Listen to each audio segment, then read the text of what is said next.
can see right now, without LeBron, Lakers are struggling. Let me tell you about a team I hate, all right? I know the Dallas Cowboy fan is here, so I had to make sure he knew how much I hate this team. I'm ready. I've often said that the people who run baseball, they try very hard to ruin it. I'm from Brooklyn. I don't have a problem saying it to his face. Oh, from Brooklyn. Hey, you guys any...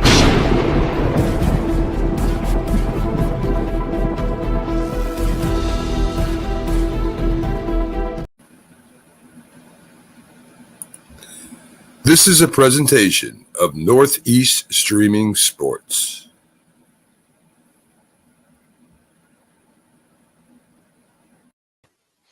What's up, everybody?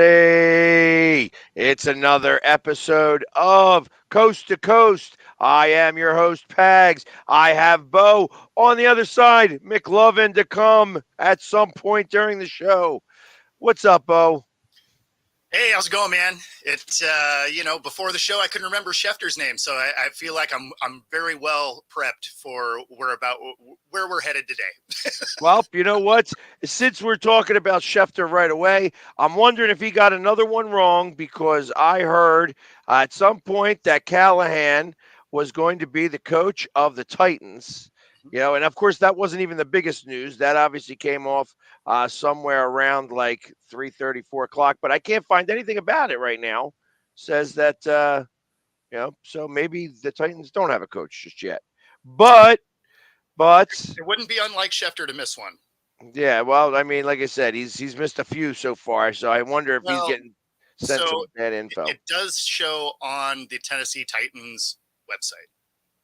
Titans hire Brian Callahan. There we go. All right. TennesseeTitans.com. Then at least he got it, because I don't see anything in the news from Score, the Score app, which is where I get all my news. And Score app, if you would like to sponsor us, we are still accepting all sponsorships. So definitely, get a hold of us.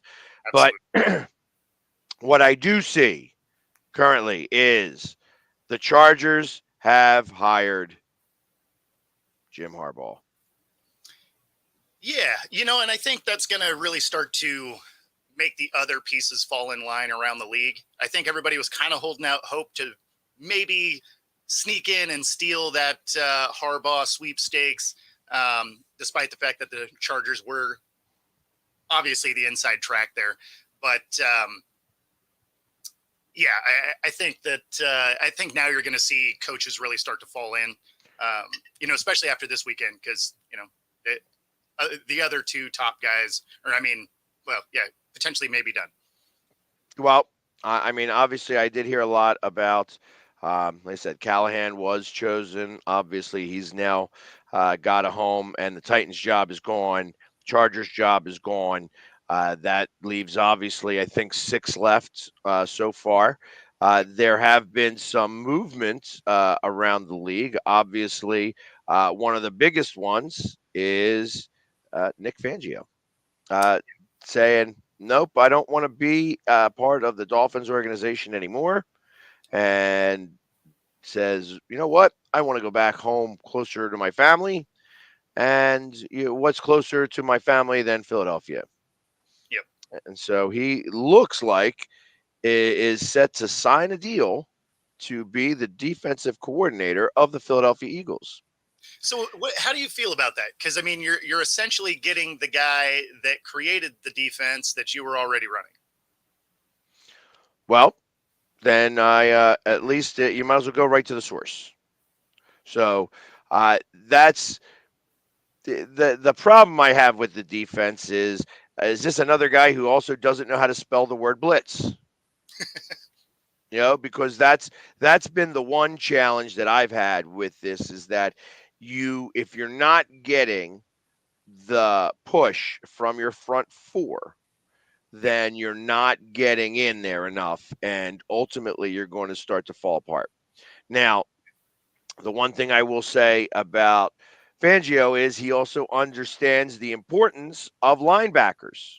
True. Where I feel that up to this point, the linebackers have been more a afterthought. And I feel like it has nothing to do with the defensive coordinator. I think it has to do with the philosophy of spending money on the Eagles organization. Now, I feel that There's a lack of talent in that position group. lack of talent and a lack of money spent.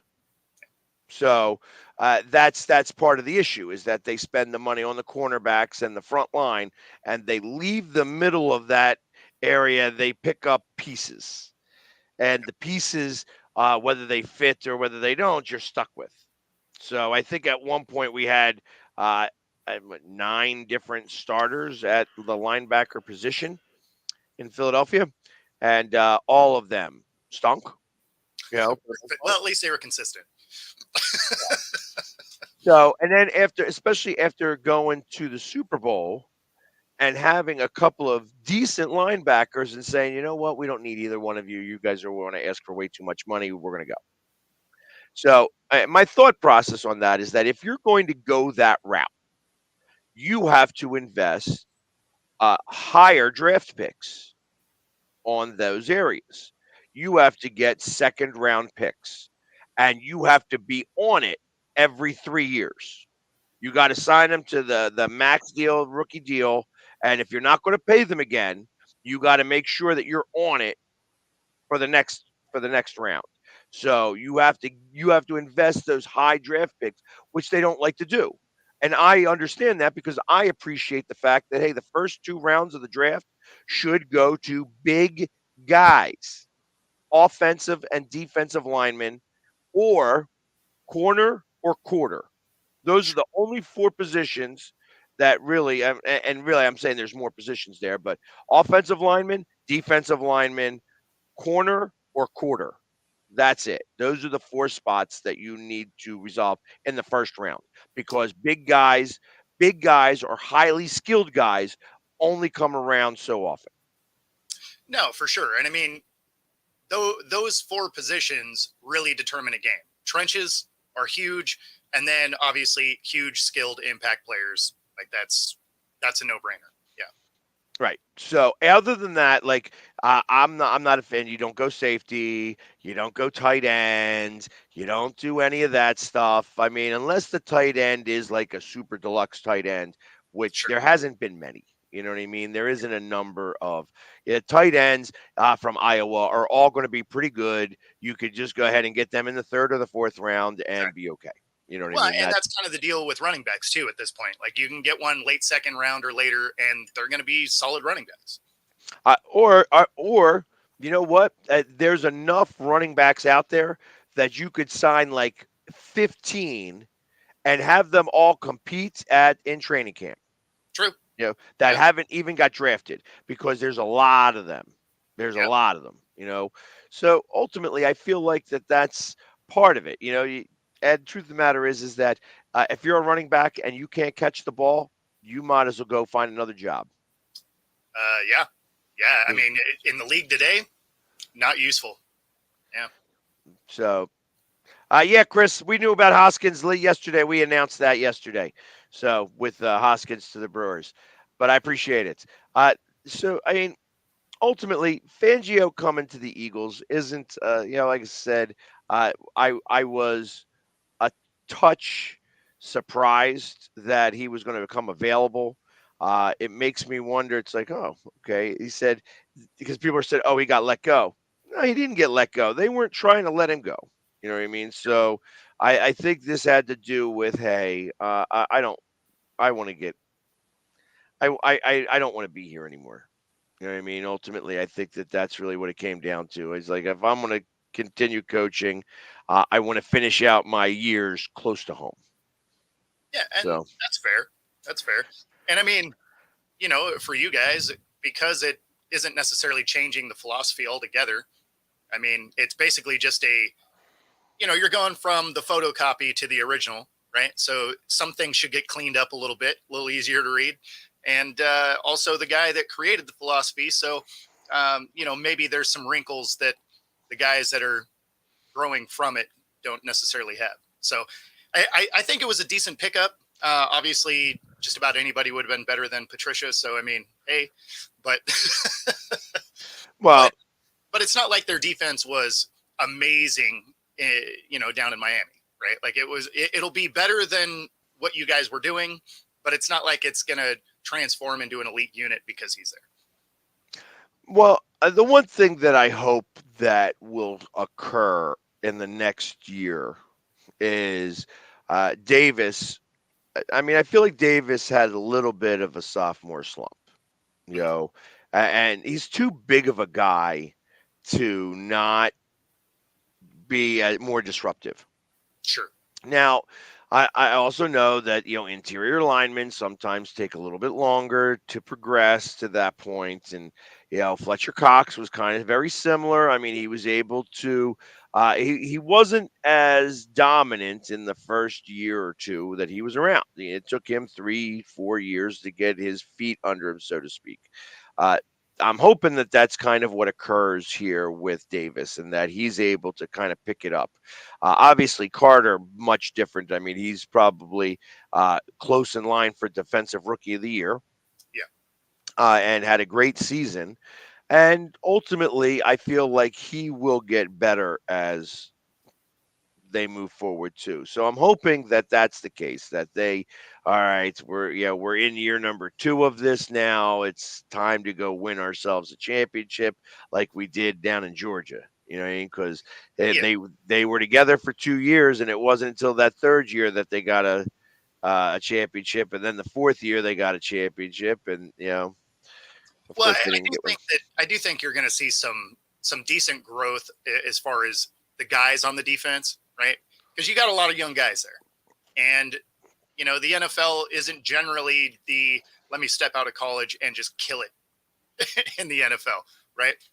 There's 1 or 2 of those a year, but for the most part, guys kind of have to evolve. A lot of times they say you got to catch up to the speed, right? So I mean, it's one of the things I always hate when people are like, oh, you came out of college, you didn't do anything immediately. It's just like, well, yeah, because in college, even when you play the best teams, you're facing what, 4 or 5 at best NFL guys on a roster generally, right?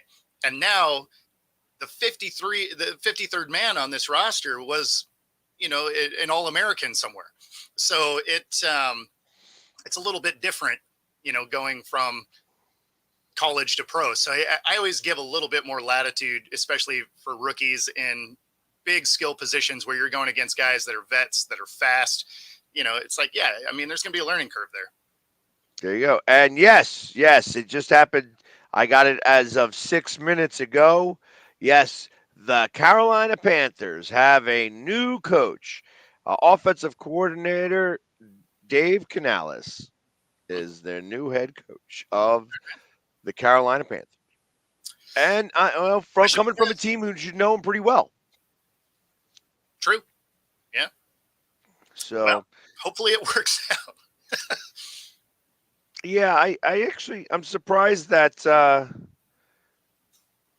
well, you know what? I think that maybe because he knows that offense well enough, and I wonder what type of relationship he has with the new GM over there. That probably plays a big part here, saying, "Hey, listen, you're going to come in here. We have certain level of expectation for next year, and that will be tempered so that there isn't any problem here with you being able to go forward the following year. Yeah. We're going to wait till you actually have a first-round draft pick before we decide that you are not the coach of this team." Yeah. So hopefully that kind of worked out well for them. But going back to Harbaugh, how much of a surprise is it that he decided to leave Michigan? Now, I understand some of the stuff that was going there and all this stuff, and I got to imagine money is the bigger thing here. You know what I mean? Some of that. Yeah, I mean, I haven't seen the details of his contract yet, but I mean, if he was going to get, 125 or 150 from Michigan, depending on which offer you were looking at, it has to be in the ballpark, right?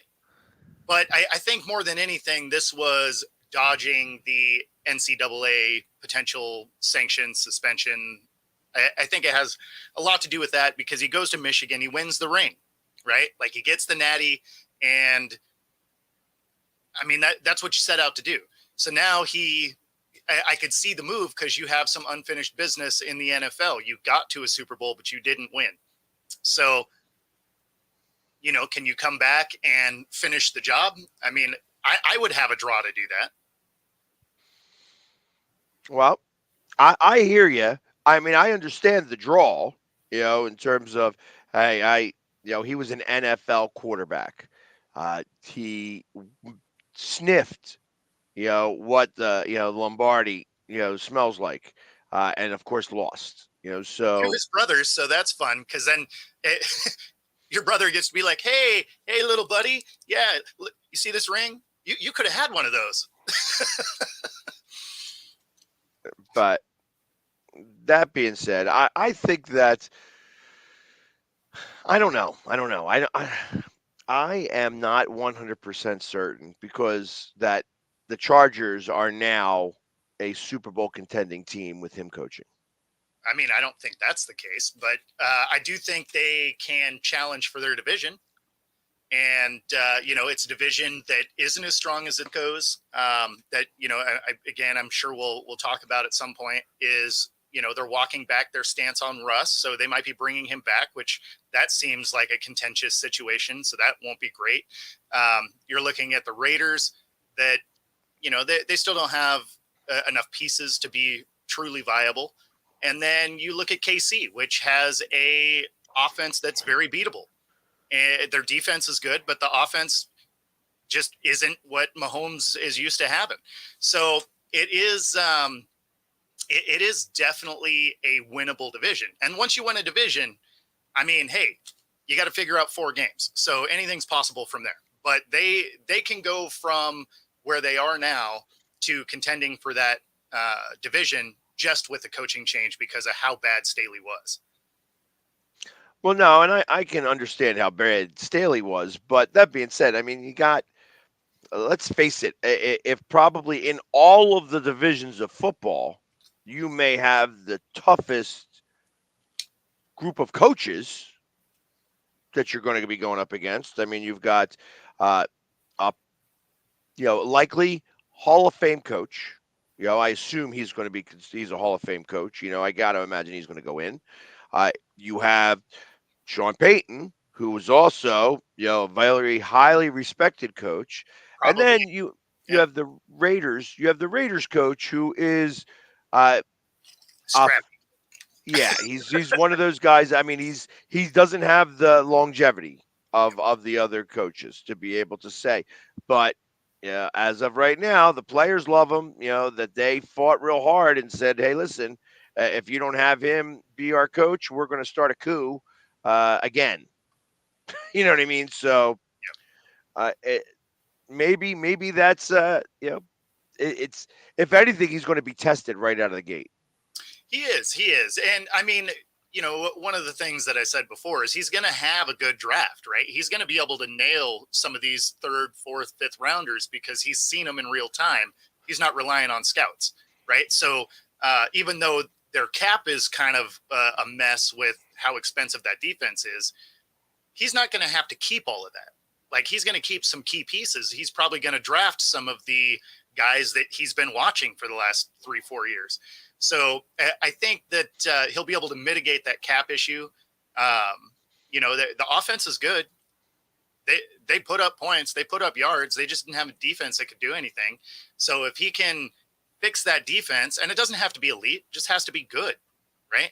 Like if you're somewhere between 12 and 15, somewhere around in there as a defense, you're going to win a lot of games with how explosive that offense can be.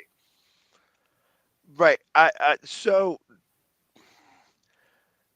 do you think they Khalil Mack is on that team, right? Yeah. Do you think that they trade him away? I got to imagine he's probably one of the higher priced guys. So he's expensive. Bosa's expensive. But I don't think you have to. I think you can keep those 2 guys and then bring in some rookies to fill in, right? You don't necessarily have to lose all your talent on defense. I mean, I understand they're over the cap, but you can make you can trim some fat around the team to be able to keep those guys because rookies are cheap, especially in the third and fourth rounds. Well, you're right. That's what I'm saying. And I'm gonna confirm the cap space that they have. Uh, I do know they have a cap issue. I don't know what the number is exactly, but it is right now, as it stands this second, is $45.8 million over the cap. perfect. Yeah, so I mean that's a huge number. There's no doubt, but yeah, I mean I guess it'd be interesting to see what players they have that are going to be free agents, because obviously some of those things can naturally work themselves out. And I'll be honest, obviously, two of their highest paid players on the defense is Khalil Mack at 17.5 and Joey Bosa at 15. Yep. And then I mean, you got Keenan Allen at 18, you got Mike Williams at 17, and we haven't even gotten to the quarterback yet. So, who this year I got to imagine is pretty low on the list, but is going to have a big. Paid, yeah. And the hard part about this is if they cut Khalil Mack right now, he has only a $15 million cap hit. Bosa's got a heavier cap hit at $22 million. No, I don't. Again, I don't think you get rid of either of those guys. I mean, you need a couple of impact players, right? Because the point of going to LA is they're a team that doesn't need a ton to compete. Right? Like it's not a Washington where you're rebuilding the whole thing or the Panthers where you're going to be rebuilding for a while. I mean, this is a team that has a lot of nice pieces that if you can mitigate this cap issue and bring in some rookies to fill in some holes that you have to create, you're a viable, playoff contention team. I'm not saying you're a solid playoff team, but you'd be in the mix. Like you'd be in the conversation. Yeah, actually, and it's funny. Khalil Mack right now, as his cap hit is $38 million this year. Bosa's is 36, and Keenan Allen is 34. Wow. As I'm going down the list, Mike Williams is 32, and then there's a drop to Derwin James, which is 19.8, and then Justin Herbert, which is 19.3. What, they just walked in the club doing this when they were paying guys? Like what?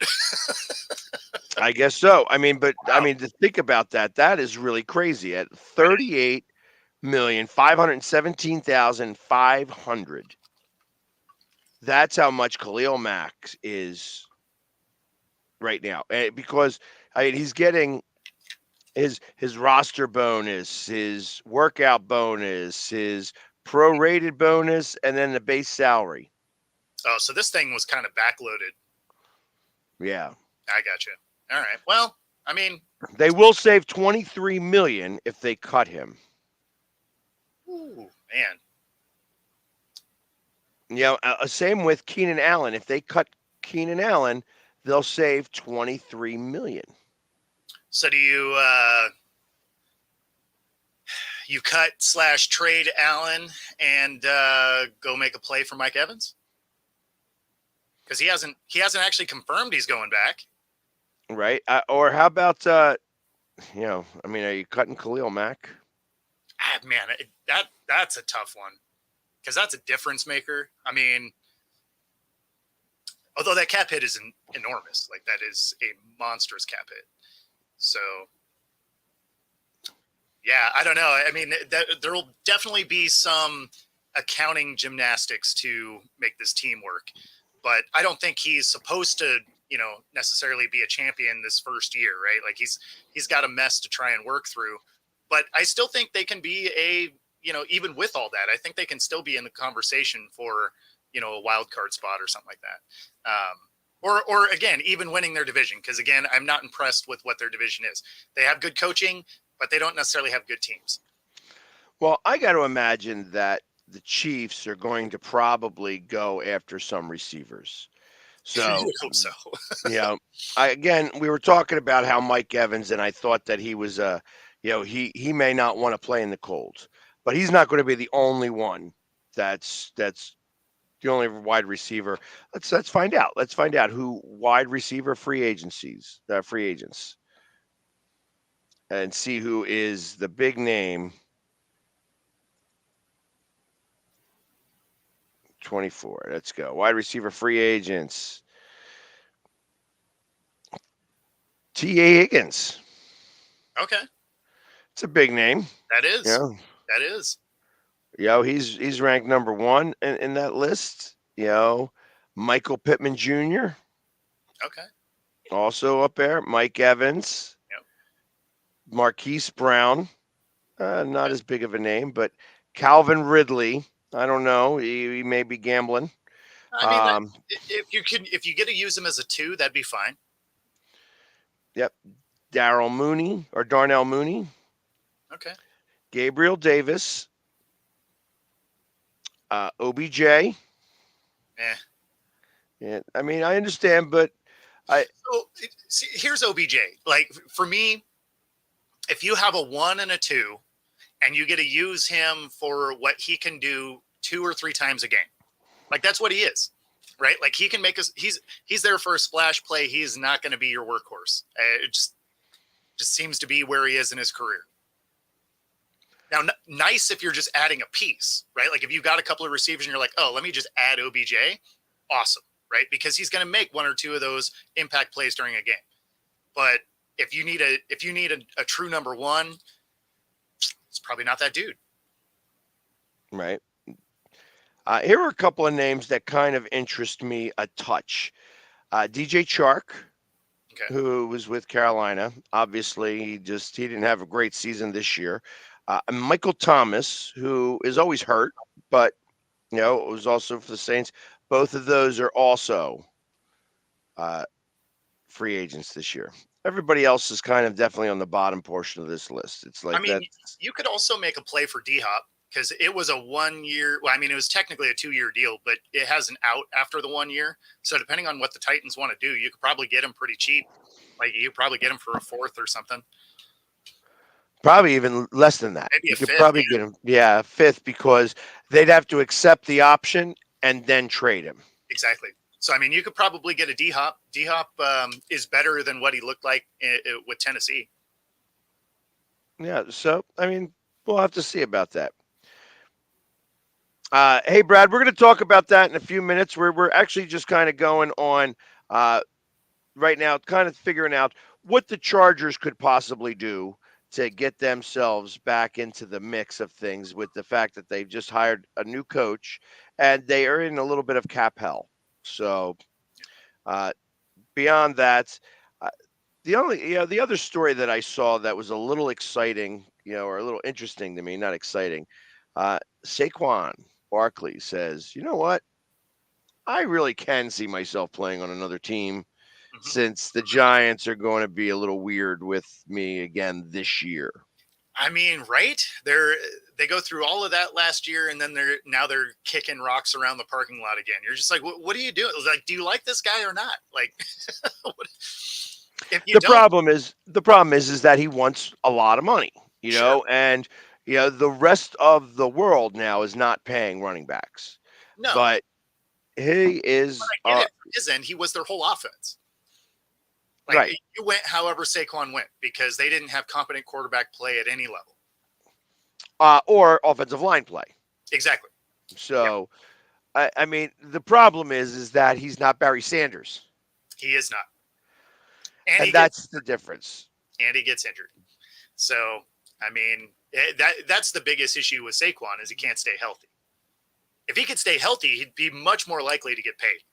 But if you go into a season, you're like, okay, I got this stud of a running back. He's going to have a couple of games that are complete flops, and we're only going to get him for 3/4 of the season at best. It's like, okay, well, that's tough to pay for. Agreed. But I feel that he's the only guy who was performing on that offense. And you're not going to fix every other hole.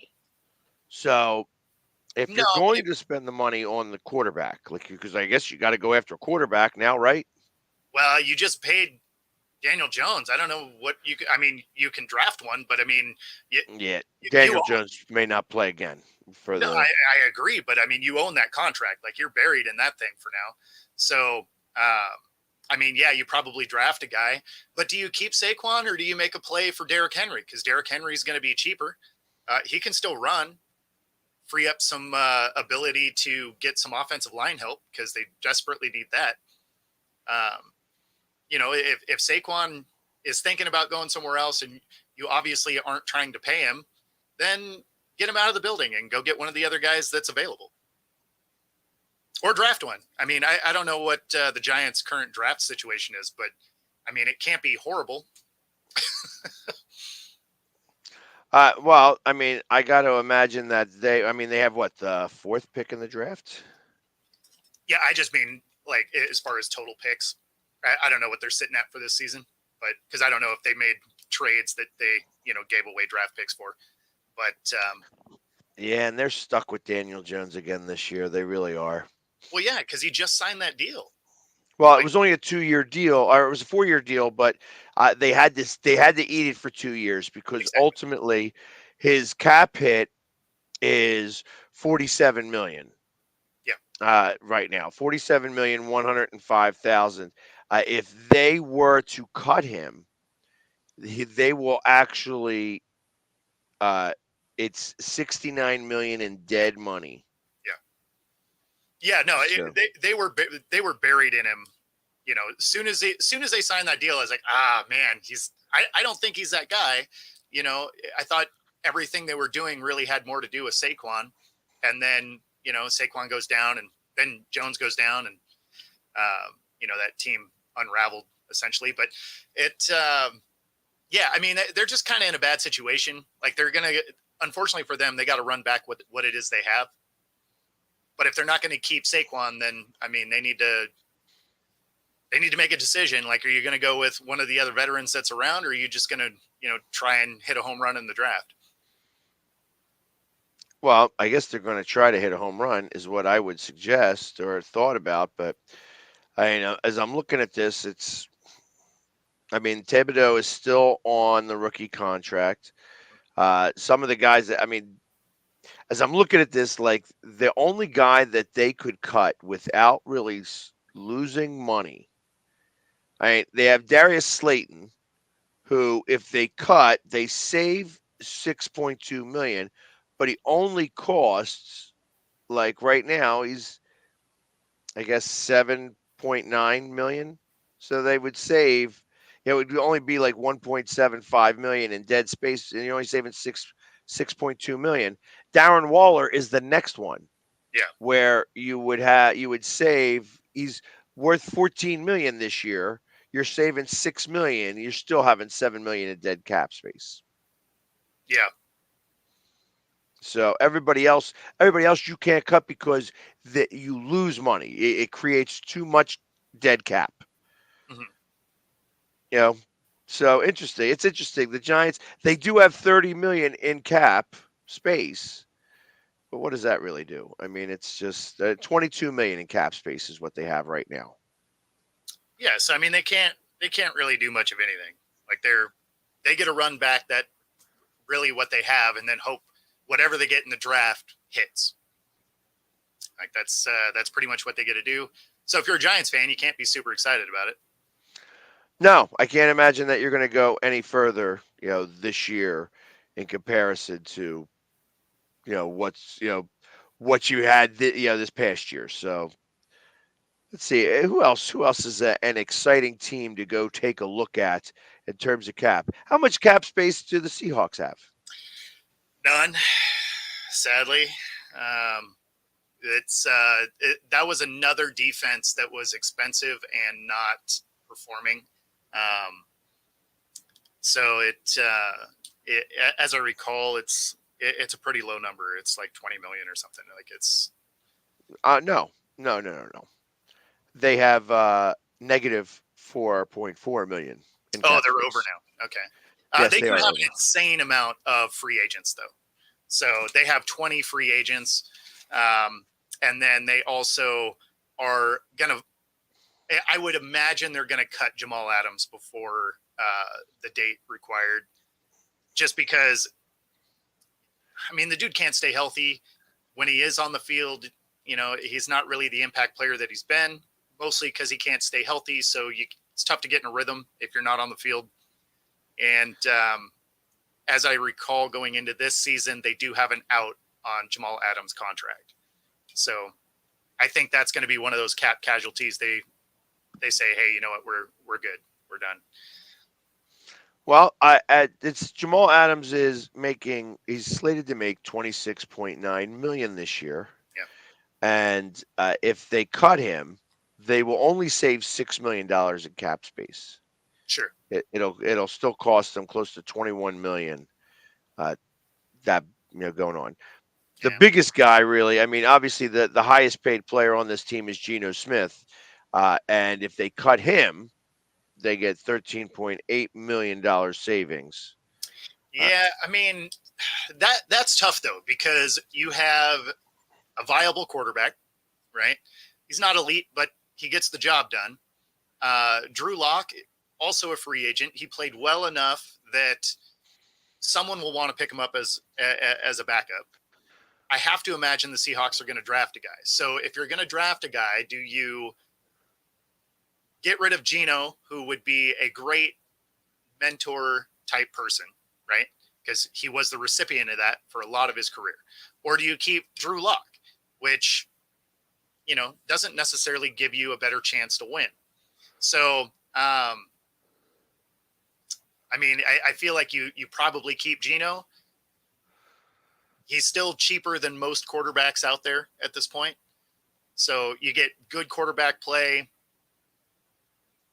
It's not the most expensive quarterback situation. You can draft a guy, have him learn underneath. But it's not like moving on from Drew Lock saves you a ton of money. Like he didn't have, a big signing or anything. So, but then there's guys that are going to be, they're going to cost a lot because they traded some stuff to go get Leonard Williams, who is a unrestricted free agent, right? And I mean, you don't give up a second rounder for him to let him walk at the end of the year. So they're going to have to figure out how to pay that guy. I can't Leonard imagine. Williams? Yeah. Who are you talking about? Defensive end. Okay, actually, all right. So he's still listed as part of the team. Interestingly enough, he's down at the bottom, he has a zero base salary. You sure Yes. he's unrestricted? Yes. Because it doesn't have him it doesn't have him as a UFA. It's got him on the roster. It's interesting how this is all worded too, because they have every other unrestricted free agent and restricted free agent. Yep. On the list, because I was going to ask you names, and you could say whether they want to or not. He is still listed as a player on the roster. That is interesting because he shouldn't be. Leonard Williams, his salary was zero because the team they traded with to get him covered his salary for the year. So they didn't have to pay him. He was a free addition, but you don't give up a second rounder. I think they gave up a second and fourth or something like that for him. So you don't give up that kind of draft capital for a guy you're going to let walk. But again, it's odd that it's not on your list. It was on the one I was looking at. But either way, you're going to have to pay this guy. Yeah, and I'm actually pulling this up to see if they show him as a free agent here now on Pro Football Reference. And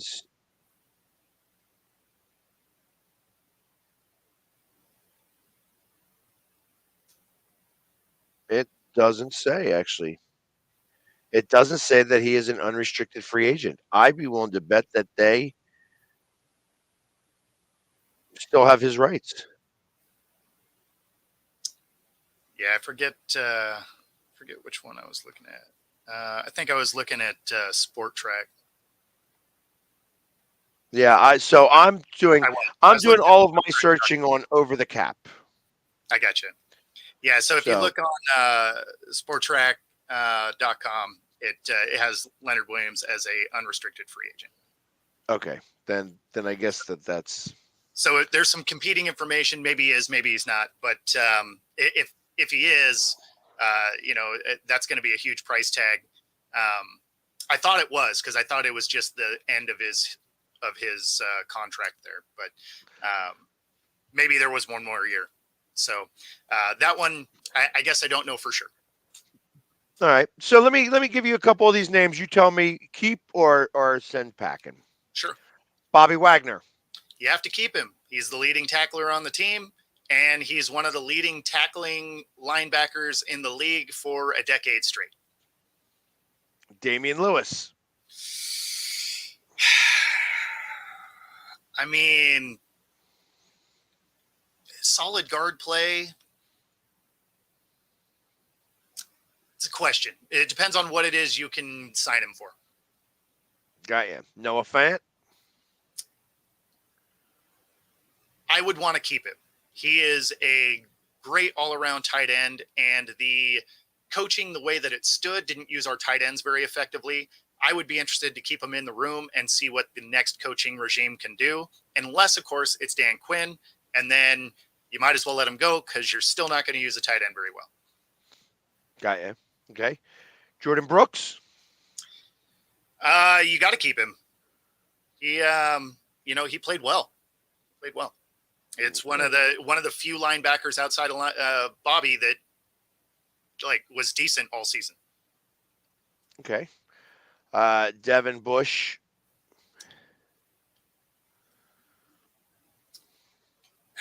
I liked what I saw out of him. That one would depend on what you could sign him for.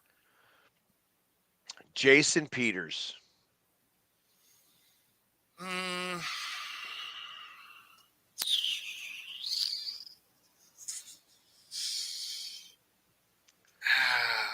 I don't know.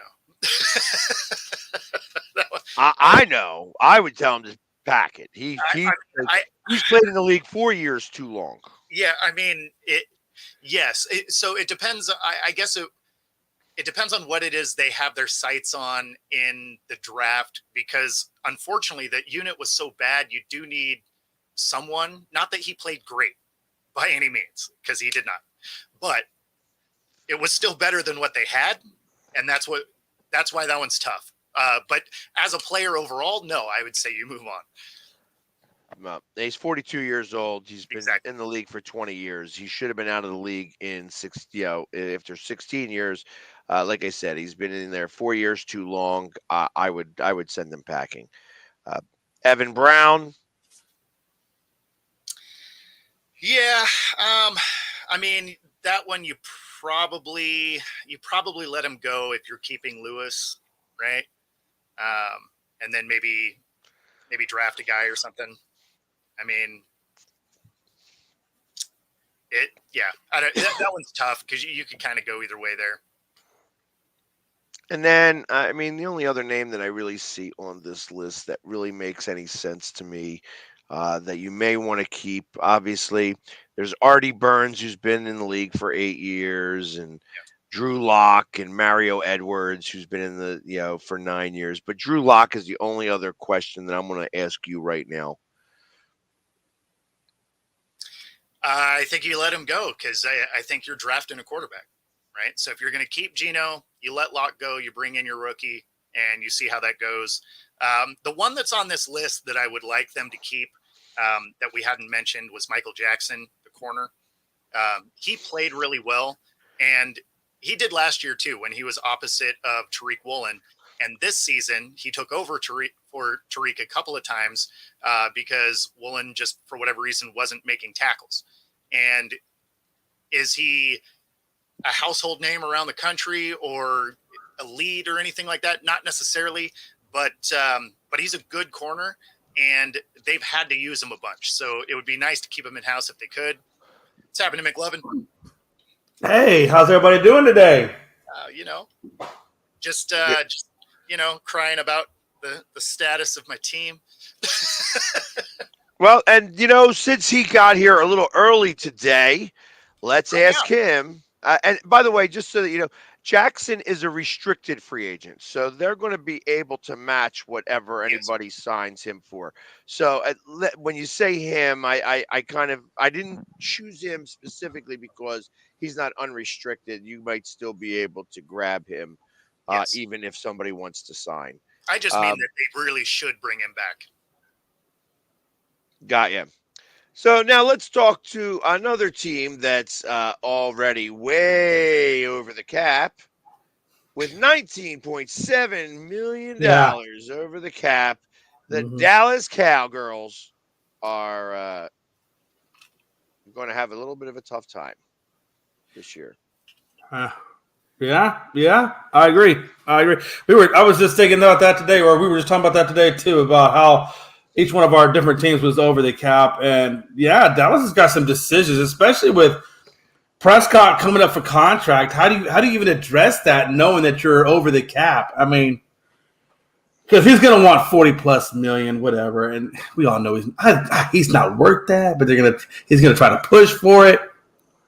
Yeah, I don't know what Jerry's going to do about that. That means somebody else is going to have to either take a pay cut, or they're going to have to back in Dak's contract, which he's not going to do that. So it's interesting because actually Dak Prescott, who's been in the league for now 8 years, where has the time gone? Oh, you know what? It's gone so far that you haven't made it anywhere in the playoffs. But besides that, um, Right. No, you're not long. Yeah. his cap number is 59.5. I'm just going to go. I'm going to round up a little bit. If you were to cut him, the dead money would be $61 million. So even though he's maybe up for a contract, he's still got 2 years on that contract Yeah. because that's what that tells me. If you cut him right now, you lose $2 million of and would create 61 or almost $62 million of dead cap. Right. Right. The other guy who's going to be a lot of dead cap space and next on the list is his cap hit is at 28.5 million, and that's Zach Martin, who is, Yeah. if you were to cut him, would cost you 42 million in dead cap, which is 13 million over, no savings. You wouldn't save any money. It would cost you 13 million to cut him. Right. And and it's hard to even. I mean, the money aside, it's very hard to replace a guy like Zach Martin and get the production of Zach Martin. I mean, I would much rather, if I'm going to take a cap hit, I'd much rather take it on a guy like Tyrone Smith, who, quite honestly, is more on the injury list than not. So it's very hard. I mean, if I was to do anything, I would ask him if he would restructure his contract and maybe put somebody on the back end before. I mean, I'm not going to cut the guy. I'm going to look at other spots before I really cut him, because it's going to be very hard to replace him. It really is. I mean, what he does for that team, it's going to be incredibly hard. And I think Dak's going to have a harder time with less skilled position guys or less experienced guys taking over that role. And I tell you, when I look at, and I'm going on this through over the cap, so Right. I can't say the only one in the top few people that actually would save you any money would be Demarcus Lawrence, and it would Yeah. only save you $2.5 million if you cut him. Like his cap hit is $20 million. You would save 2.5 million of that if you cut him, because it would only be $17.8 million of dead money. Right, but there's So still 17 or 16 and over 16 million. So what does that really do for you? I mean, it didn't do a damn thing. It's like a small little dent. correct. But like everybody on the top, like if you cut CD Lamb, who you can't really cut, he's got the rest of he's got $18 million that he's Right. guaranteed this year. And if you cut him, you don't save anything. Right. It becomes all dead money. Trevon Diggs, if you cut him, you lose $12 million because it's all guaranteed. Yeah. Gallup, you would save $800,000. That's how we're doing. So you're not again. I mean, that's not even a dent. That's almost like the tip on a dinner check for those guys. Pretty much. Yeah. And then like obviously like as I'm going down the list, it's like everybody's just got guaranteed salaries. The Van Der Esch, if you cut him, you would have a $2.2 million cap hit, but you'd save 2.1. Brian Anger, if you cut him, you have an 800,000. Yeah, this guy's going to get cut. Brian Anger ain't going to be on your team anymore because he's going to get only an 800,000 dead money cap hit, and you save $3 million. Yeah. 36 years old. He's gone. Right. No more of that. Now that, I mean, and I think that's a legitimate cut. And I mean, I hate to say it, but punters, we can find another damn punter. I mean, right. Right? Cooper Rush probably going to go. Yeah. It would only be a cap hit for $625,000, and you would save $2.2 million. That's $5 million right there. Besides, Right. you already have a punter. You don't have to worry too much. Dak's going to go right back to throwing picks next year. I just don't know what to do with my hands. But no, seriously, and touche though, Bo. I appreciate your quick comeback. But no, so who's your backup quarterback? Trey Lance. Okay, Jesus, and I still don't know what this guy's going to bring to the table. Well, and then on top of that, here's ones that are around $1 million or a little bit over. Osa Agadawa. I know who you're talking about. I can never say his name right either. Chancey Golston and Nashon Wright, all of which every single one of those are 26-year-olds. So I don't know if they were great or not great. I don't really hear their names a lot. But they haven't had any playing time. They're like sitting behind the depth chart. Yeah, so they're 1.3 million you'd save. 3.9. Yeah, so on to the 5 million. So now you're up to 9 million roughly between all the guys you just mentioned, between Anger, Cooper Rush, and those three guys. You're looking at 9 million in savings. Right, and now you got Josh Ball. He's another $1 million if you cut him. That's now you're at 10 million. The problem with cutting people is you still have to put someone in that position. So it's not like true savings. Yeah, because you're basically what he's doing is what Pax is talking about is going in the second, third, fourth, and fifth slots in all these positions and cutting all these middle guys or these laddering guys out to try to get the savings without really because the front end guys won't do you a damn bit of good. No, for sure. But I mean, even still, you got to put someone on that roster. So even at a league minimum, what is that? Like $600K, $700K, something like that? I guess we're going back to open tryouts to fill those back end spots. Just come on out and give it a shot. $795,000. That's the league minimum. Okay. So almost 8. So I mean, if you're saving $1 million and then you have to drop 8 to fill that roster spot, are you really saving any money? You're not doing anything. Yeah. Right. That's what I'm saying. Let me ask you this. Does football have the luxury tax? I forget, like baseball does, or what is it? Where if you go over, you got to pay the tax. It's a hard cap. So you got to cut something, regardless. Something's got to go. It is a hard cap. Yeah. And then let's talk about your unrestricted free agents that we could mention on this list. Stephon Gilmore, I think you let him walk. Yep. I think you let him walk too. He's older. He's not. He wasn't as quote unquote. He's not a shutdown corner. So if you're not a shutdown corner, I think we can find somebody else and save the money because again, age is not is against him, right? So yeah, I think you let Stephon walk. So let's go with the next one is Jerron Curse. I don't know. I don't want to let go of Curry. He's such a part of that defense. Like I can let Gilmore go because Bland stepped up. Now when Trayvon Diggs comes back, I mean those two guys alone will be fine. So I can see letting Gilmore walk and it not affect it. You let Curse walk. I think he's plays the safety spot. That really does create because he brings a lot of intensity or the physical side of that secondary. Curse does. Well, I mean, as funny as that you mentioned Blance because Blance is the second one on the list here. Yeah, I'm not letting go of Bland. I hate to say it, I'd let go of Curse before I let go of Bland.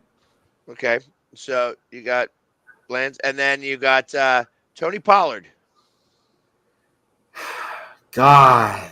And there goes our whole running game right there. Like, really, who else you got? Deuce Vaughn, and you got Dwiddle or Dowdle, or however you say that guy. Dowdle's also on the list. Rico Dowdle is also Let, on the list. let Dowdle go too, because he honestly didn't do a damn bit, honestly. Now we're down to Deuce Vaughn. Yeah, what you do is you get rid of Pollard and you go try and sign Henry. Hell, I let go of all three of them, and let Deuce, I don't know. I don't know if you can let go of Deuce. I think Deuce, like you said, is at 800, so it probably would be beneficial for him. But definitely, I think you're right. I think you let both of those go. Maybe bring in Henry, and then ride with Deuce Vaughn and Henry.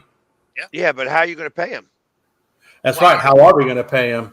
I think Bo, how are we going to pay him, Bo? I think you can get him relatively cheap. Yeah. Just well, okay. Injury history, I think you can get him relatively cheap. Exactly, because it's not like what I think the top end of the running back is at 10 million, and I don't think Henry is anywhere near 10 million. Maybe we get him for like 4 million to 6 million a year, somewhere in that neighborhood. Yeah, I love the fact that you're paying $6 million to Zeke.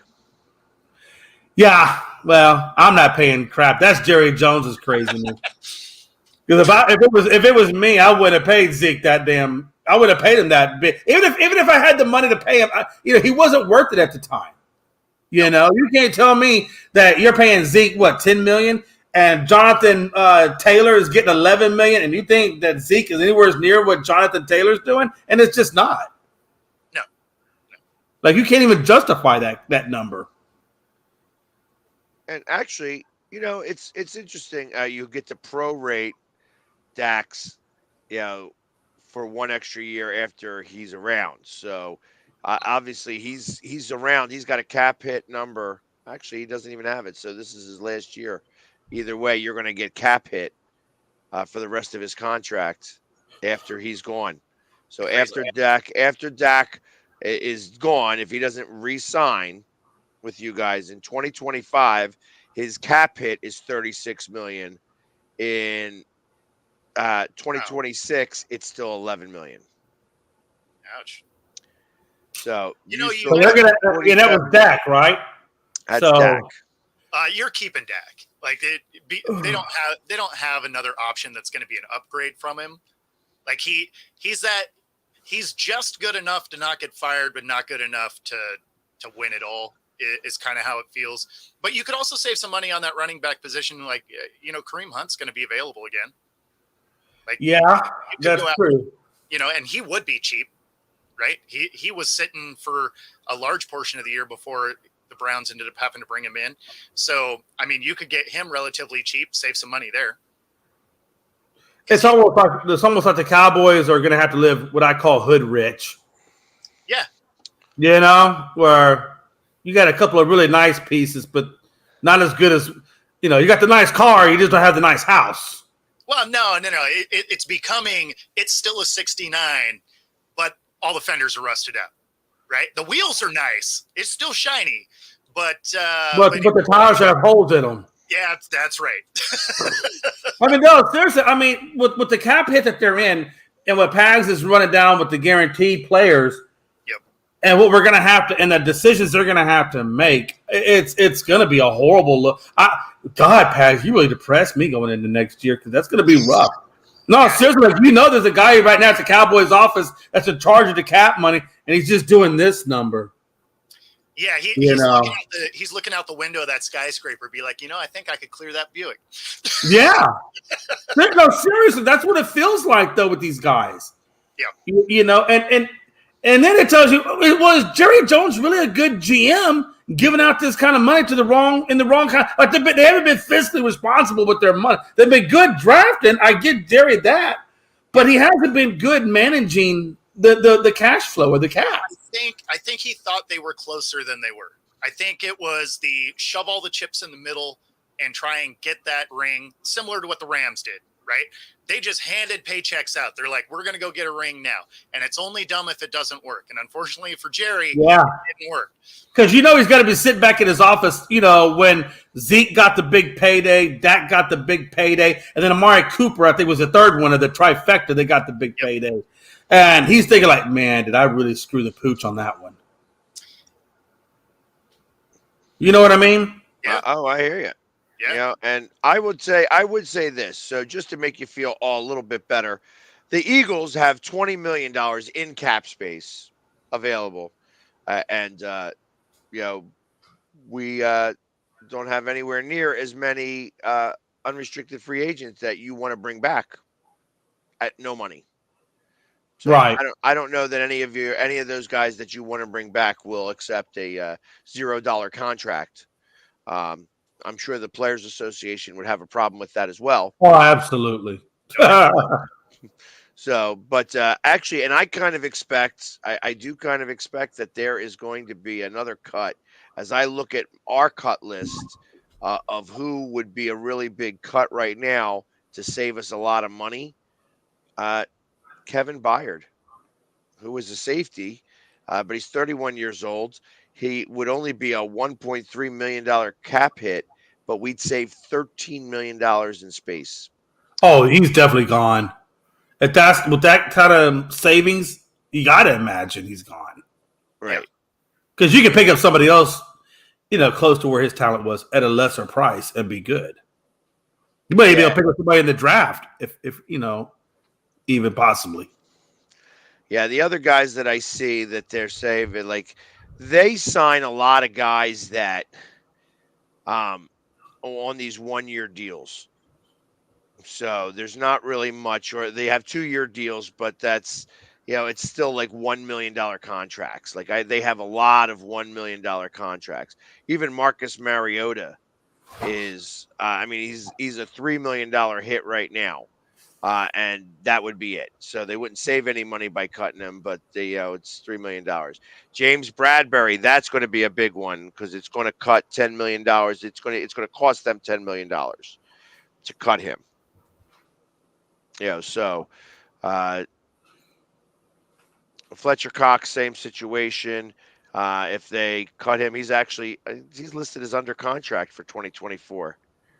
So I know that it said that he was a free agent, but he's actually not. He actually signed a 2-year deal. What since you're looking at roster money, what's Slay getting? What's his hit? His hit this year is his cap number is $11 million. However, his dead money, if they were to cut him, his dead money would cost him $24 million.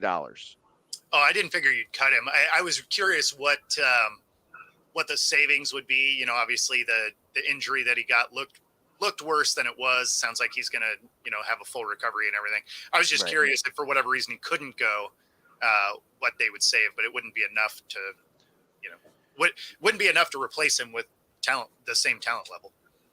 Right. So, and everybody else, like as I look at this. There's nobody that really stands out anymore other than Bayard, who really makes a difference. And our restricted free agent or unrestricted free agent list isn't something that's so ridiculous for me. Like I could see every single one of these guys go, except maybe DeAndre Swift. I think DeAndre Swift probably played well enough that you could offer him a contract. But, everybody else. Like as I think about Rick Lovato, like he'll probably come back. Just because he was the punters. He's the one that hikes the ball for the punters. No, the long snapper, or no? That's it. That's it. The long snap. Yeah. Thank you. Well, at least I'm not the only one that can't remember stuff today. Exactly. So listen, oh man, so you missed it. I full on was blanking, couldn't remember Schefter's name. I'm just like that. The other insider, not Rappaport. I'm like, what is happening in my life? Oh yeah, yeah. Well, my wife just turned 50. I said, "Welcome to the Forgetful Club." So. Great man. Yeah, you'll get that way once you get about 50. But you're a little bit early in the game, so you might want to start really having concerns. But the rest of us, I was feeling left out. Well, listen, while we're making jokes and everything about how old we are in comparison to Bo, we will be back. Yeah, we are at the top of the hour. We have to do our station identification before we forget. So stay tuned, and we'll be back for the second hour of Coast to Coast. I mean, you can see right now, without LeBron, Lakers are struggling. Let me tell you about a team I hate, all right? I know the Dallas Cowboy fan is here, so I had to make sure he knew how much I hate this team. I'm ready. I've often said that the people who run baseball, they try very hard to ruin it. I'm from Brooklyn. I don't have a problem saying it to his face. Oh, I'm from Brooklyn. Hey, get us an each.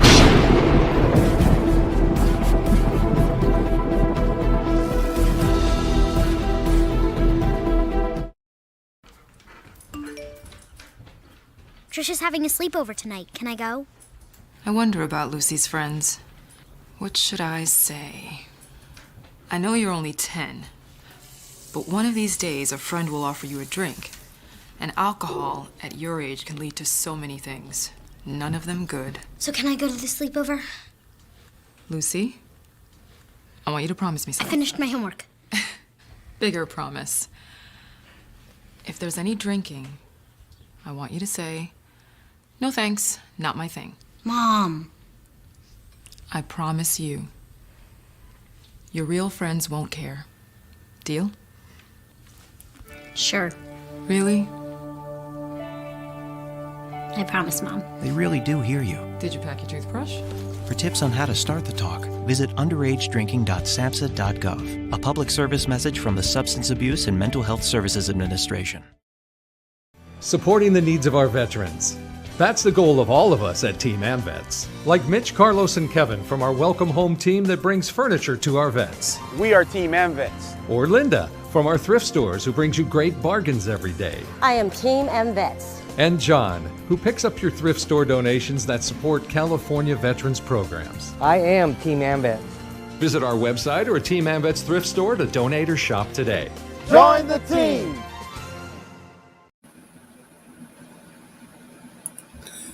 This is a presentation of Northeast Streaming Sports.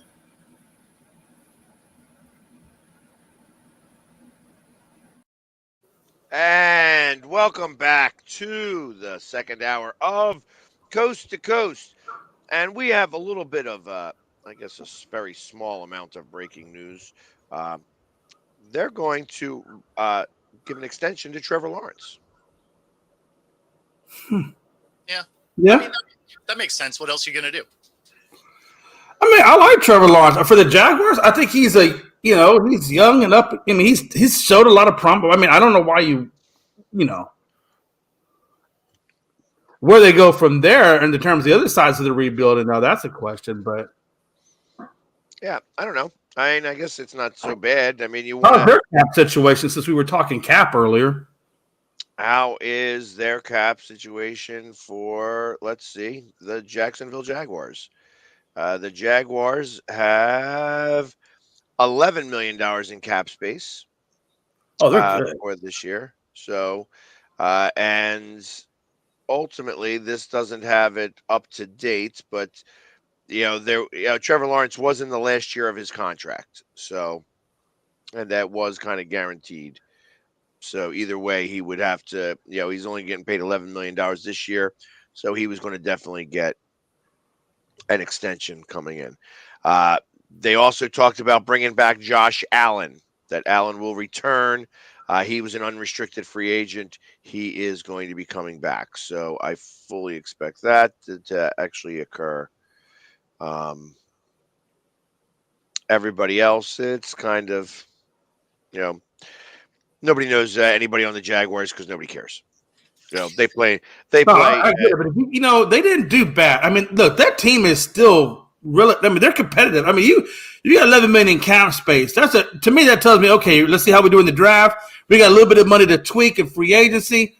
I mean, that team could very well do some damage if you tweak in the right spots, I think. Yeah, I think that he's got to do a little bit more. They got to get some more pass rushers. Oh, absolutely. Yeah, their defense wasn't strong. Absolutely. But they play, and I guess a little bit more of a difficult division than they thought. Obviously the parity wasn't great, or for them. Like I said, they wound up having a winning record and not make the playoffs. Right. Right there with the Colts, who was on that same list, and then you wind up having Houston win a playoff game. So realistically, you could, in theory, think about the fact that, hey, everybody in that division could have been Houston. Any one of them could have won that playoff game.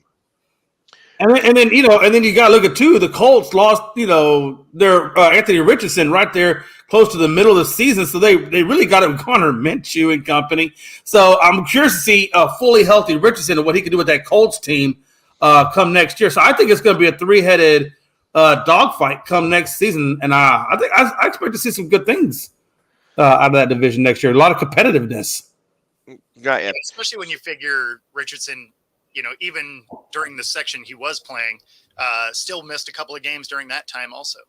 So before he got knocked out for the year, I mean, we still saw Minshew even earlier in the season. So, I mean, we really don't know how much he would have evolved through the season. So, yeah, I mean, the Colts are going to be an interesting watch.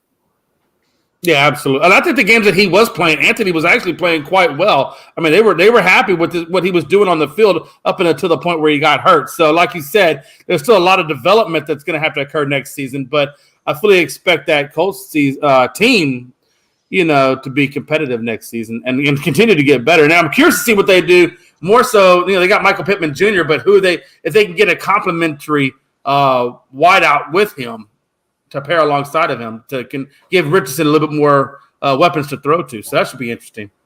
Yeah. So here's a question for you, because the list came out today of the finalists for Coach of the Year. So you know what? I'm just looking at that same thing. Oh, See, there we go. So we got Dan Campbell, got John Harbaugh, DeMeco Ryans, Kyle Shanahan, and Kevin Stefanski. I don't know if Kyle should really be on there, but I mean, I feel like this is probably really between Campbell and DeMeco Ryans.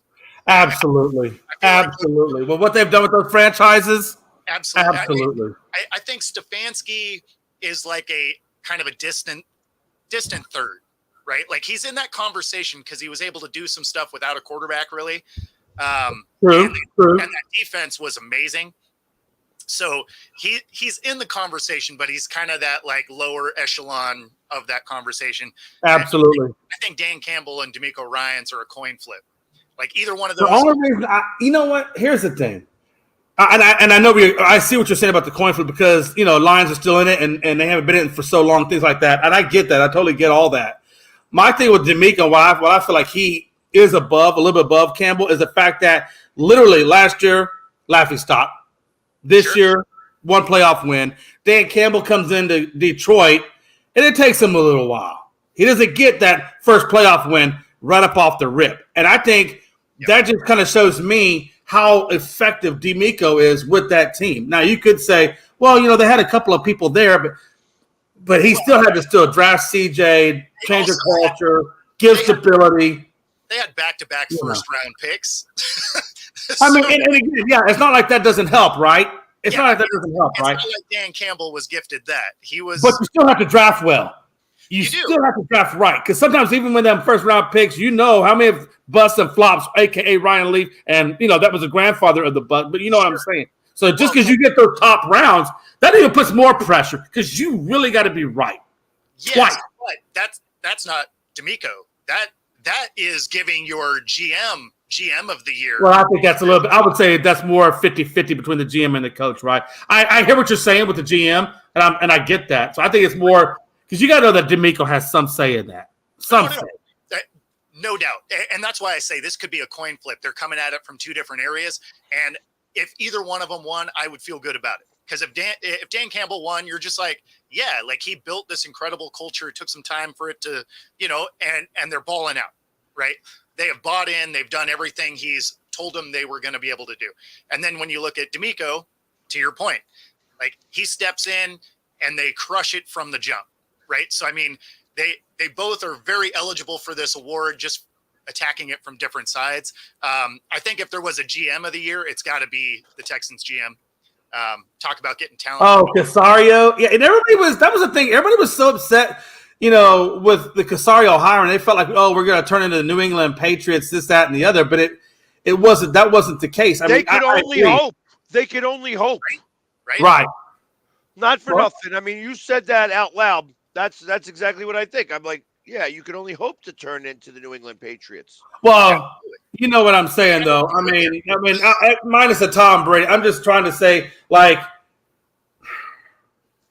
I understand where you're coming from, Tupac. So I don't want to say too much because they do want to go down that road, right? They do want to go down that road, but not everybody gets a Tom Brady. I mean, Tom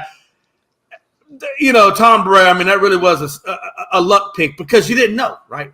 Combine numbers, you didn't, you had, and it just happened to pan out that, and then of course there's so many complications with that because Bill make Tom. There's so much into that, right? I mean, sure. I don't know. That's a lot. That's a lot to unpack. That might be a whole show of itself. Well, yeah. So since we're going to talk about football games tomorrow, let's go on with the lists. Obviously, we just talked about the coach. Obviously, more lists came out. So. MVP, Josh Allen, Lamar Jackson, CMC, Dak Prescott, Brock Purdy. It's got to be Lamar, right? Yeah, absolutely. Absolutely. I think it's definitely Lamar. I think you could absolutely make a good case for CMC and what he does on multiple aspects.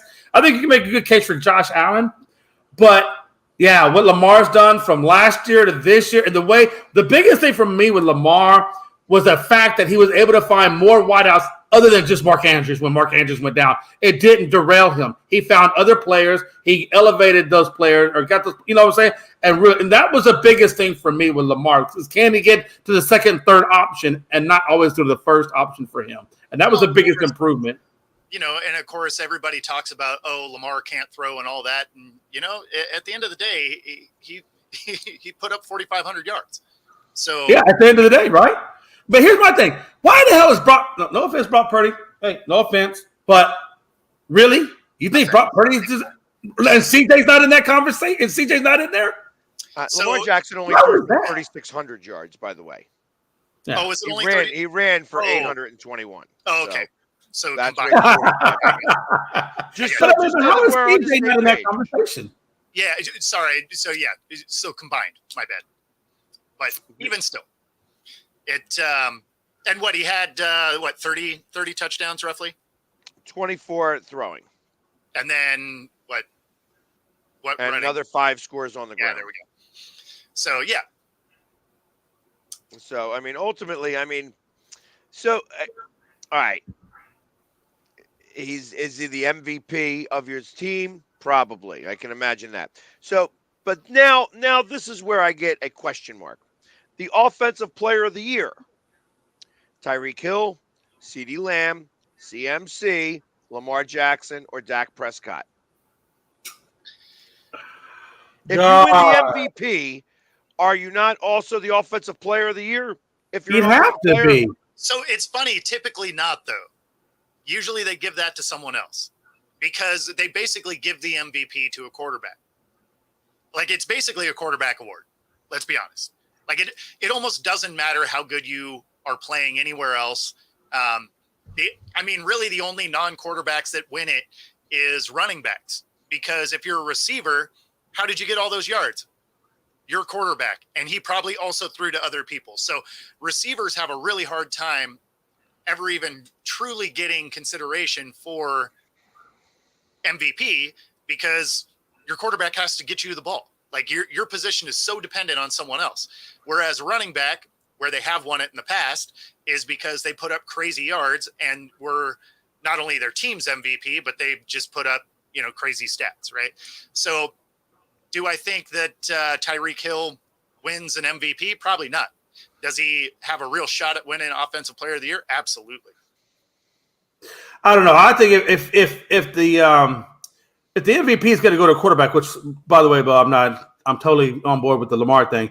And if it is going to go to somebody else and not be Lamar, then I'm down with CMC being in there. I mean, how are we putting CMC in the MVP award, but yet if he's not getting the MVP award, how does he not get the offense award? Well, so, and I'm with you. Like CMC has a legitimate case as a running back, right?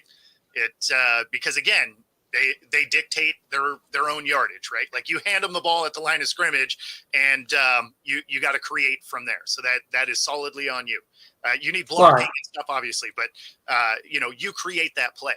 It's not like a receiver where everything like you got to get the ball to you. So I could see CMC having a real shot at the MVP. I don't think he wins it just because the league is what it is. But I could see him winning Offensive Player of the Year, no doubt. I mean, this guy's not only just running it, he's also a receiver out of the backfield too. So he's getting two different category stats, whereas Tyreek's only giving you one. I mean, Debo is the only other guy I know of that can get you the running and the receiving as well when he's not hurt. He's been hurt so much. But I think I don't know how you put CMC in that conversation of the MVP. And if he doesn't get the MVP, then how does he not get the offensive play? To me, I understand what you're saying, Bo, and I guarantee that what you're saying is probably going to be the way it works. But it just shows the hypocrisy of it. It makes no sense. Oh, there is no doubt.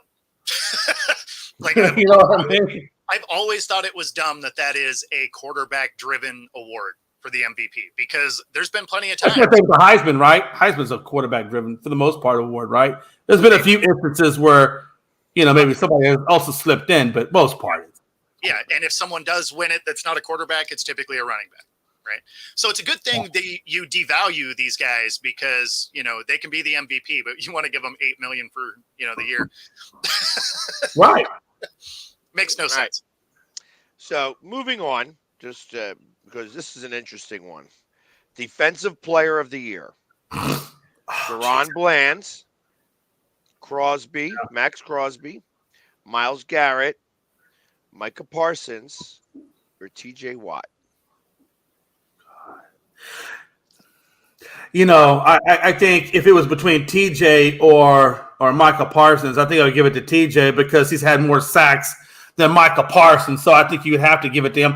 But then I look at Deron Bland, and he set the NFL record for pick sixes, and he had 9 interceptions. I mean, God, I'm giving it to Bland only because he set an NFL record doing it on the defensive side. But yeah, I'm taking TJ Watt because that offense was so ineffective that they won a bunch of games just based on some of the things that he did, right? Getting in and getting strip sacks. And I mean, they went however far TJ Watt and that defense could make it go.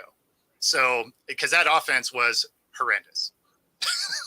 So I'd give it to TJ. I could agree with that. 19 sacks is a big deal.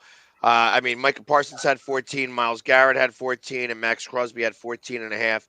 I understand the whole idea about Deron Bland. However, he did have those 5 pick sixes. He also got beat an awful lot. Yep. So he gave up a number of touchdowns too. I understand that goes with the way you play. Sometimes you're the bird, sometimes you're the statue. He got a lot of chance where he was flying high with being a bird, but he was also a statue a good amount of times. So Offensive Rookies of the Year. Jamar Gibbs, Sam Laporta, Nakua, Bijan Robinson, or C.J. Stroud. If you don't say C.J. Stroud out of y'all's mouths, we're going to have a fight. Well, almost. You know what I'm saying, right? Come on. Almost. No, yeah. I think it's a two-person race here. C.J. Stroud or Nakua. Yeah. Oh, come on. Yeah, no. We're not having that conversation. Are we going to have this conversation? You are definitely having this conversation. You have to. Man, I need a refill. Puka Nakua set Rookie records. Records and everything for rookies. Literally. Team records. Oh yeah, and so Stroud didn't develop people who weren't necessarily known about. You can appreciate everything that C.J. Stroud did. And he's a field general. And he came out and did above and beyond what the field general would even do in his rookie season. I mean, come on. I'm a wide receiver. I'm paid to catch a ball. Yeah, he's fast. He catch a ball. And you think that is more? Come on, guys. The level of responsibility for what the quarterback does for his team versus what a receiver does for his team. For Nakua, a lot of those were yards. A lot of those were yards after catch. You're not exactly seeing Purdy straight. Hey, that's like saying Nakua is a catcher and C.J. Stroud is a pitcher. And you say, well, what's more important, the catcher or the pitcher?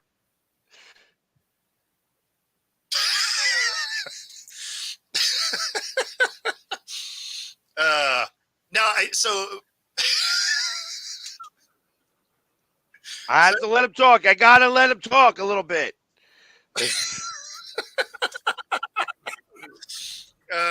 No, I mean Puka had a lot of yards after catch, right? Because Brock Purdy isn't exactly bombing the ball down the field. Like a lot of that was created by Puka Nacua. He set a lot of records. I think what actually hurts CJ Stroud is him getting hurt, right? Like it's what took him out of the MVP race. I mean, I'm having a hard time. Look, I'm biting my tongue on a lot of this. I don't understand. People didn't even know who the hell Tank Dell was. And everybody and their mothers out there trying to draft the hell out of Tank Dell in fantasy football because why? C.J. Stroud made him. Tank Dell goes down, then they go to Noah Brown. Noah Brown goes down. Who the hell even thought about Nico Collins? Well, no. But then he makes Nico. He made 3 different receivers look like wide receiver ones. I'm not saying. And you was like, well, he got hurt. But then he comes back from getting hurt and takes them to the damn championship and then wins a championship game. Come on. Or a playoff game. Come on. I'm not saying he doesn't win it. I'm saying it hurts him because he ended up getting hurt. And Puka Nacua did set all these records. I still think C.J. Stroud wins. I'm just saying there's a real conversation. I love Puka. And if he wants to come to the Texans I'm happy to certainly sign Puka. And I understand how, look, he had a lot of yards, but come on, man. You can't, look, you are talking about literally a position that will make or break a franchise versus a guy that can be replaced tomorrow. I don't know that's literally, no, you can replace that guy tomorrow. If you want to know, hear me out on this. Go to the Texans. Take any one of those 3 wideouts, and you can put them over there and beat Puka. Guarantee you. Noah Brown, Tank Dell, Nico Collins. Yeah, you could do it. Because they're fast. And look, they had, they don't have, look, Puka has 1,400 yards because Cup tried to take a step back a little bit with injury. Yeah. So they had to throw him the ball. Atwell was kind of there, but they had to throw Puka. Puka was their wide receiver 1. Yeah. Yeah, for a little while. The Texans didn't even have a true wide receiver 1 because he kept getting hurt. So he made 3 wide receiver 1s. Well, he did it. He got them the ball. As a quarterback, you're supposed to distribute the ball. That's right, but he did it greatly as a rookie. Dude. Okay, well, as a wide receiver, I'm supposed to catch the damn ball. Does that happen all the time? No. Sometimes they drop. Well, yeah, sometimes you're called Tony. I don't know, but yeah, you know what? It sounds to me like the bandwagon is pulling back into the Houston station here. No, let's not go that direction. I am an unbiased sports reporter. Okay, I have my team. Don't get it twisted. That happened. You sound very biased. You sound very no, biased. I'm not. Look. Okay. I can recognize stuff. Okay, look, and I've complimented the Eagles. I am unbiased. Look. Don't you come out here trying to tell me I'm not a Cowboys fan again, because I will come take a flight to Philly and I will hunt you down, and we will sit in a coffee shop on tape and we will have a conversation. So, all right, well, that's good. Get your ass up here then. Yeah, right. I will. So she get. All right, moving on. Since like I said, I do believe. Yeah, listen, Gibbs had a good season. Laporta had a good season. Bijan Robinson wasn't used right, so unfortunately he's off. Yeah, he might have actually been the winner if he actually had a good coach. So, Defensive Rookie of the Year. This is an interesting one. Will Anderson, Jalen Carter, Joey Porter Jr., Kobe Turner, or Devon Witherspoon. I like Will Anderson here. Yeah, I do too. I mean, he was a huge part of that defense and what they were able to do. I mean, just as much as CJ, what he did on offense to get them to the playoffs, that was what Will Anderson did on the defensive side to get them to the playoffs. And so, absolutely. I mean, without Will Anderson, I mean, that defense wouldn't have been what it was. For sure. I actually have a little bit, because I have a little bit of skin in this game. I think Jalen Carter. He had a great season too. Yeah, I mean, no doubt. So we'll see. I think it's between those two, actually. No offense to Porter Jr. or Turner or Witherspoon, but I think it really is Anderson or Carter, and that could be looked at as a coin flip. If you're going by the playoffs alone, right? It's hard to say. Okay, well, they both made the playoffs. True. So I like Porter Jr. and I really think with some more experience under his tool belt, that guy's going to get even better and better for that squad. Though I really do. Oh, I can imagine. And I liked what I saw out of Witherspoon all season. I mean, dude balled out, and he was one of the few guys on the Seahawks that still wanted to hit people. So, because for some reason tackling is now hard in the NFL. I don't really get it, but we are the hit but don't wrap up league. 100%. It's throw a shoulder and hope for the best, and hope for the best. All three of our teams experienced the exact same thing, and it was frustrating as hell to watch. So there was that. But Witherspoon, outside of Bobby Wagner, was one of the only guys that really wanted to wrap up. So I will give him a lot of credit there. And maybe that's why I liked it, because I'm like, oh, someone that actually wants to hit somebody. Here we go. Like, what? And our famous bend and break defense, has worked wonderful. I'm hoping that, definitely Vic can solve that problem. That's going to be a big problem to solve. Yeah, we talked about the coach, but let's talk about the assistant coach of the year. Ben Johnson is offensive coordinator. Mike McDonald is defensive coordinator. Todd Monken is offensive coordinator. Jim Schwartz is defensive coordinator, or Bobby Slowick of offensive coordinator. I'm gonna let Bo go first on that one. I think I know who I'm Bobby Slowick. Who didn't know that? The bandwagon is pulled back into Houston. No, I'm just trying to tell you. I think no, for real. Again, your head coach is your head coach, but D'Amico is a defensive kind of guy. Bobby Slowick is an offensive guy. And I think, somebody had to develop D'Amico and get him into that system and get him put in position. And somebody had to get those receivers as well. And that really was the main guy for the Texans. And he's just as much a part of that culture change and where they got to in the playoffs as D'Amico was, right? But credit D'Amico for recognizing Bobby and bringing him in, because great people put great people around them. Yeah, I actually kind of tend to agree with that. I feel like this is a pretty close battle for this award, but I'd give the edge there just because I liked how drastic the turnaround was for the Texans. Yeah, but did that have to do more with the talent or with the play calling? Well, I mean, you can have all the talent in the world. If they're not coached very well, they don't play good. So watch this. Can I ask you one question? And God, I love my boys. I love my boys. We have seen what the Cowboys have had in talent. We've also seen the play calling, a.k.a. Kellen Moore.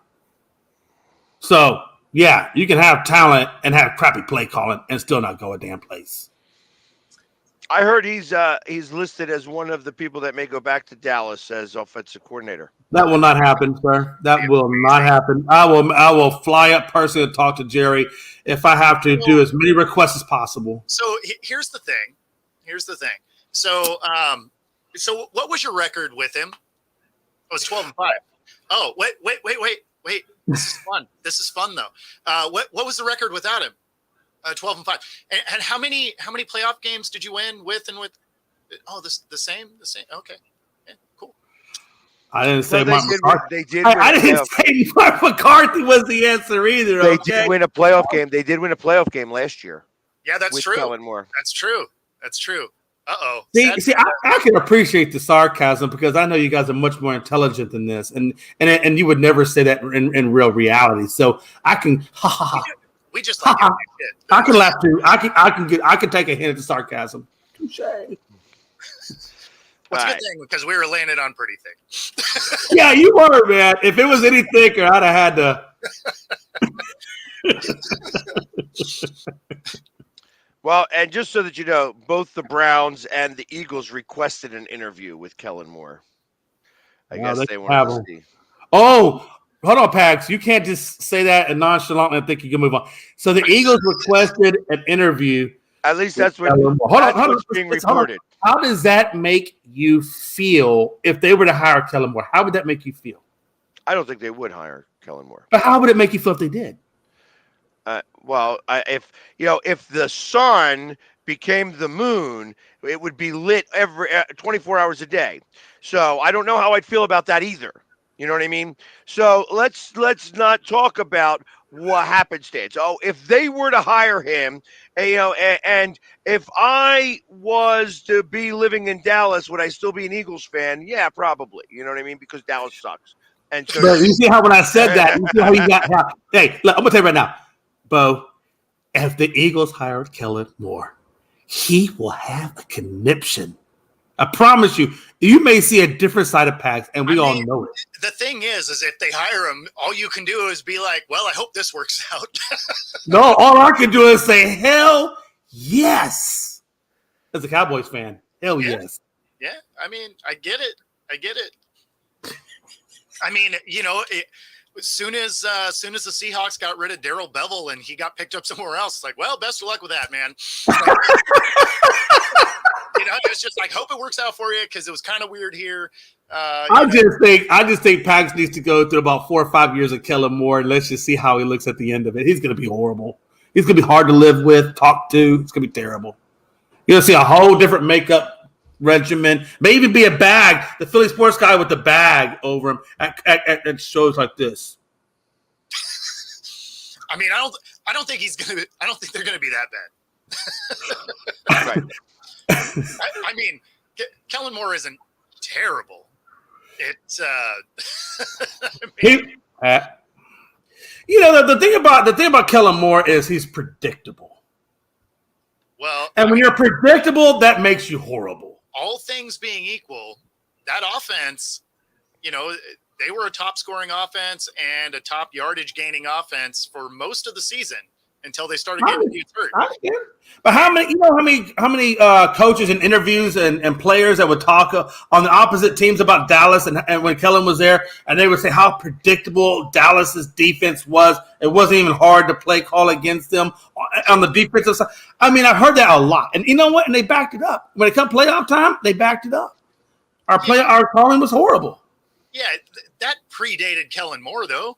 No, well, it's been there for a hot minute. But Kellen Moore certainly didn't change it. Let's put it that way. Sure. But I don't know if that's all right. Hey, listen, if you want to hire Kellen Moore and get that predictability there, that's fine with me.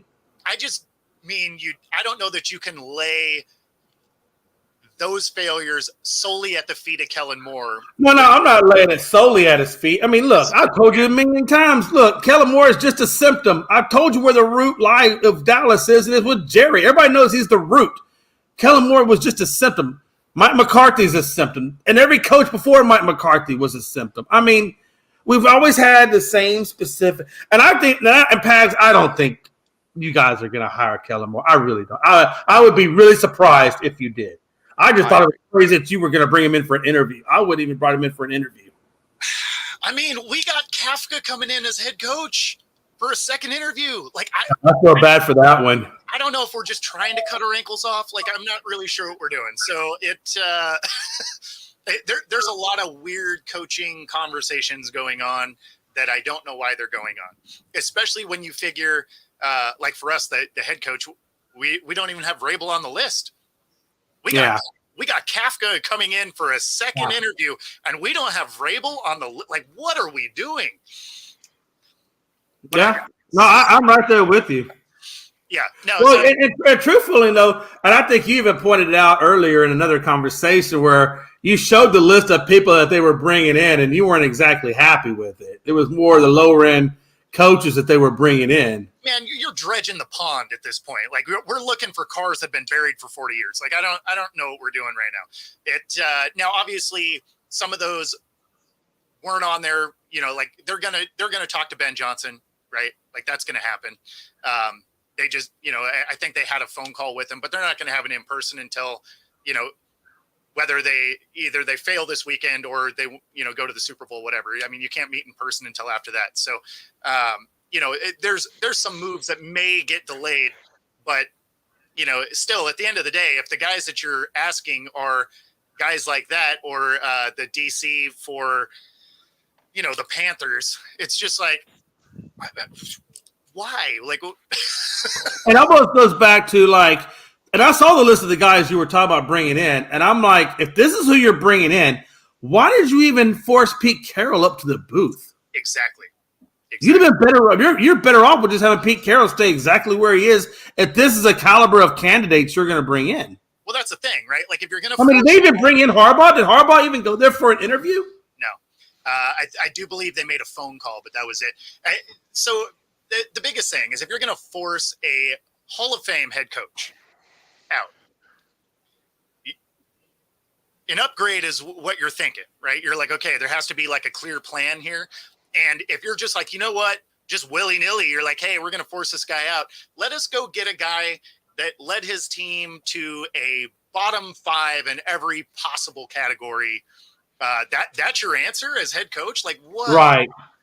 Yeah. So I'm struggling a little bit with the. I mean, in all honesty, I'm surprised. We just talked about him in terms of being in the assistant list of people, for the award. Why didn't y'all bring in or even put an offer in or an invite in for Slowick? I mean, he could have really, done good things out there with you guys. Yeah. He's got a young, innovative mind. I'm with you. Compared to some of the other stuff, I saw you had Dan Quinn on the list. You guys don't want Dan Quinn. He's not the right guy. I agree with that. It does look like he's probably the front runner, which I'm not a huge fan of. Right. Obviously Ben Johnson, I definitely want him to take real interest in. I wouldn't mind Mike McDonald if they wanted to go with a defensive coach, right? Mike McDonald would be good. But then as soon as you get from there, you're just like, it's some of the guys they want to bring in. It's like, man, these are not even a parallel to what you had before, right? Now you're starting to look at real downgrades from where they were. So I don't know. We'll see how it pans out, but based on who they're talking to, it makes me think Dan Quinn is probably that guy. He has his second interview, I believe, today. Wow, good luck with that one, man. I'm ready to let him go after the defensive performance that I saw, against Green Bay. I'm good. Let's let him go. Yeah, I mean, he did great during the regular season. Don't get me wrong. I mean, he had us on point. Our defense was looking great. We're getting all these stops, this, that, and the other. And then the first damn game in the playoffs, and we look like complete and total doo-doo. And you can't even find a cornerback to save your life. So, I mean, here's the thing for me. The numbers are kind of all over the place, right? So points allowed, Dan Quinn's defense was 5th. That's solid, right? Right. That's money. I like that. Passing yards, 5th. Okay. They're good against the pass. Sweet. Rushing yards, they were very average. They were 16th, right? I don't love that. The Seahawks already struggle in the run game, so that's not amazing. The part that worries me is something that Seattle already has a problem with, and that's penalties. Right. Right. So the Seahawks were weirdly somehow, even though they led the league in penalties for most of the season, finished ahead of Dallas with penalties. So it's and then third down percentage, which has been a huge issue for the Seahawks over the last couple of years. you guys actually weren't great on third down as far as getting off the field.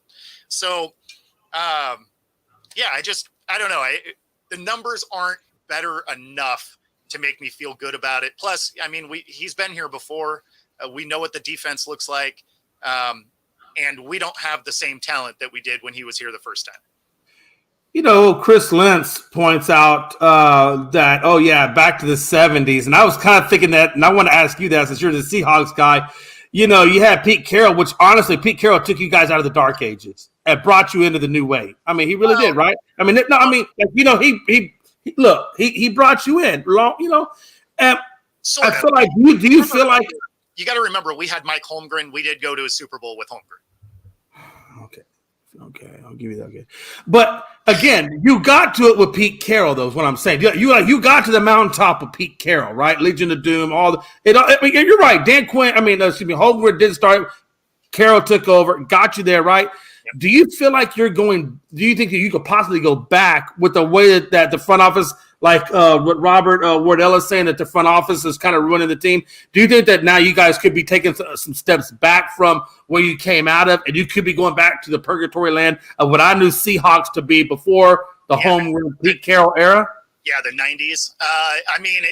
It's real possible. This next hire is huge. Right. So it's a real concern because I don't think that even Dan Quinn, which when you look at the list of the people they've been talking to, isn't the same caliber as Pete Carroll, right? So based on everybody that you've been reading as potential candidates, they don't look like they're even a lateral move, right? So you are a little bit worried about where this is headed because if Dan Quinn is your best option, to Rob's point, that Atlanta meltdown was a concern, but that's actually not my biggest concern with his tenure in Atlanta. Atlanta, my concern there was he got there. It was a pretty good team when he got there, right? They win right away. They get to a Super Bowl, and the longer he was there, the worse that team got, right? And they ultimately loses that job, goes to Dallas. Now, Dallas, when he got there, had a lot of talent. They just didn't have a DC that could get it together. And Dan Quinn is a good DC. I will give him that. And he turned your guys' defense around. He was a good DC up until that Packers game, and then I don't know. Maybe he just lost his mic comm or something, and things went left. I don't know. Anybody can have a bad game. Now that's true. Everybody can have a bad game. Just don't let it be the first game in the playoffs. He picked a bad time to have a bad game. That being said, he had your defense turned around from what it was when he got there because he didn't exactly change the roster a ton, but he went from a terrible defense to a very good defense, right? And that's what I'm saying. I felt like to get you guys in the direction you were going, like Pete Carroll, Holmgren had you guys going, and especially the NFL is going to younger head coaches, right? The NFL is changing as a game. The coaching mechanic or coaching styles and strategies are changing with it. And I think you needed a young guy, like a Sloak or any one of those guys on that coaching list for assistant could have gotten you on the trajectory that you guys were going rather than taking Dan Quinn, which is just going to take you back. And that's why I was kind of mad. That, like you said, the list you showed that you put in there, and I'm thinking like none of these guys are innovative. None of these guys are the guy that's going to take them and progress with. No, and that's why I really hope they kind of wait a little bit and give Ben Johnson a real shot, right? Because at this point, the guys that are in front of you already aren't an upgrade. So now, do you go with Dan Quinn, which you know what he is?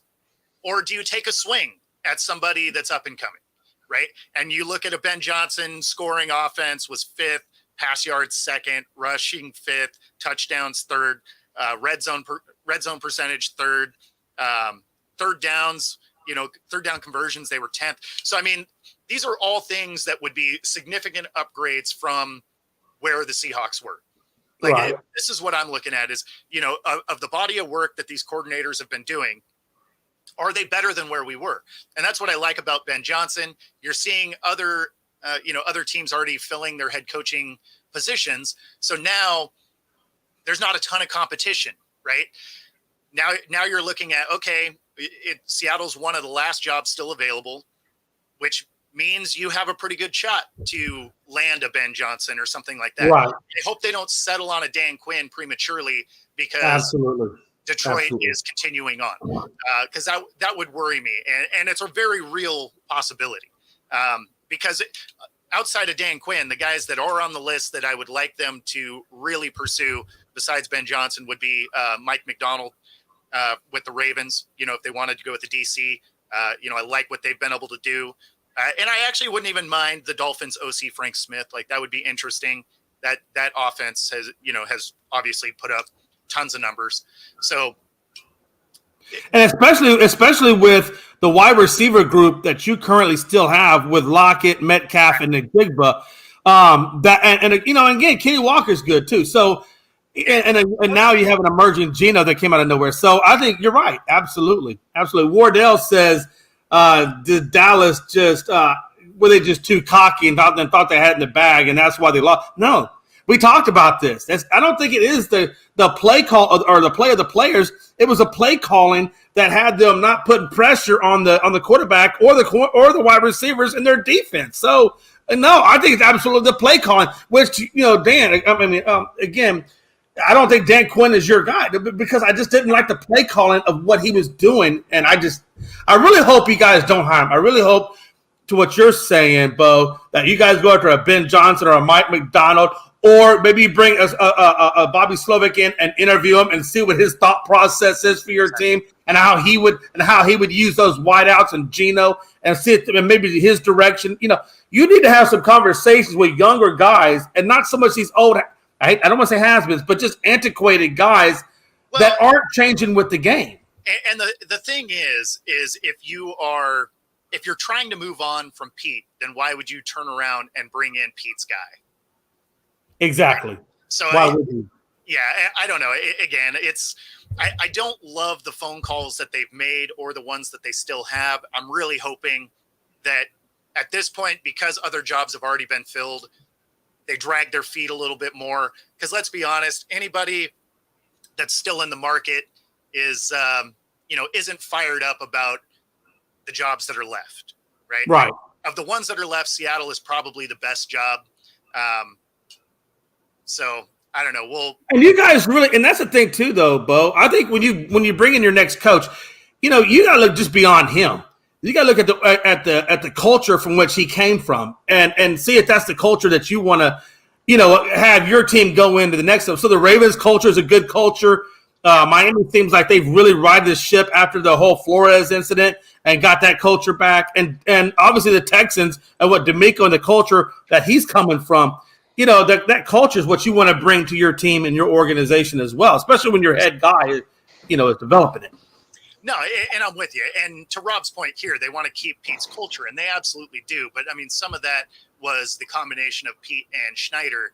And so Jody Allen and Schneider are very they really want to keep that positive, always compete type of energy.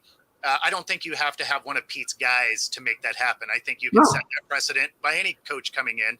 Like, hey, you can coach how you want, but this is the culture we've built, and we're keeping this. It's the same as anything else. If you let somebody do something and you try and correct it after the fact, it's much harder than just setting a precedent when they come in. Be like, this is how it is, and that's it. And you figure that out in the interview process. Hey, look, this is our culture. Does this align with what you believe in? Yeah. And either it does or it doesn't, right?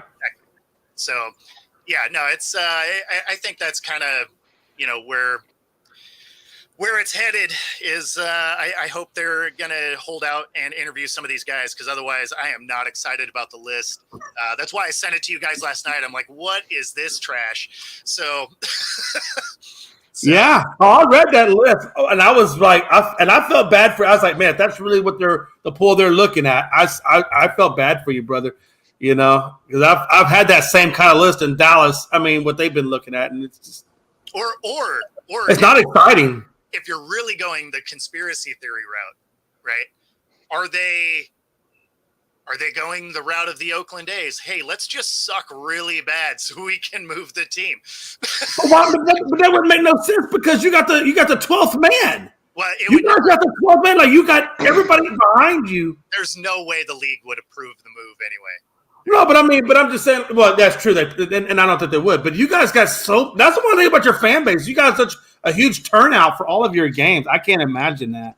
Yeah, no, I mean it's a constant sellout. Like that's not it. It would be a really ridiculously dumb move because you'd be taking you'd be taking the value away from the team. So it'd actually be a worse sale. It doesn't make any sense at all.